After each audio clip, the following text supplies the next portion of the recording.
Political tensions are at an all-time high, and recently that tension has made it to the Frisco ISD Board of Trustees.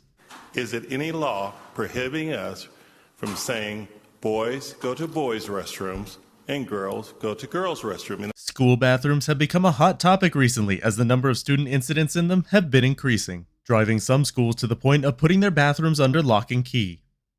The Frisco ISD Board of Trustees has voted unanimously to make the federal guidelines for transgender bathroom use permanent policy in Frisco. The current federal guidelines mandate that students must use the bathroom that corresponds to the gender they were assigned at birth. However, it allows for alternative accommodations to be made upon a student and parent's request. I supported this policy because it doesn't change our current practices. I would absolutely not support anything more restrictive.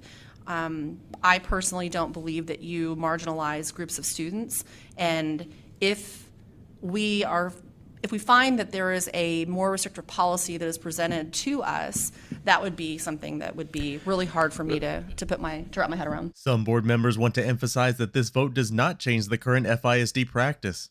Accommodations still be made. No accommodations have been restricted. This just puts it in writing. While I do think we could have worded it differently, this was a wording that got more board support than the alternative, so it was one that we chose to go with. Personally, my support hinged upon it not restricting our current practice, but I think it's a good idea that it's now in writing and that people can see it, and I do think more description will be put in the student handbook than the policy that's there. And to the extent the legislature or legislators want to criticize what Frisco ISD has done, pass a law then. We'll follow it.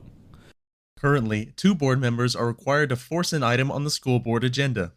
With this particular policy, board members Stephanie A. Ladd and Marvin Lowe forced the vote. These 2 board members were endorsed by Political Action Committee Families for Frisco. And let me be clear. I really want to be clear about this, and I'm being very genuine. I really care about the transgender student. I care about students in general. Every life is precious. That's what my faith tells me. But we're talking not about whether a life is precious or not. We're talking about how to navigate these issues that have just changed in the last 5 years. Most of the parents aren't aware of this unwritten policy that is going on, and most of the parents would object to this. So how do we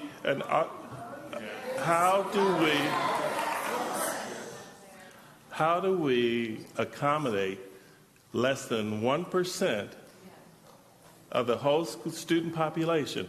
Why are we changing all of our rules for less than 1% when we know that more than 1% are going to be uncomfortable with this situation? Some students are worried how this policy might affect their experience at school.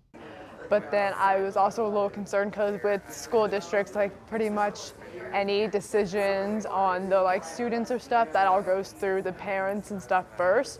And so it's some parents might be willing to help their kid and help fight for their kid, but for some kids it might not be safe for them to come out to their families or for them to be able to ask for proper accommodation. And so that's just been on the rise lately, and I feel like it's only going to get worse now.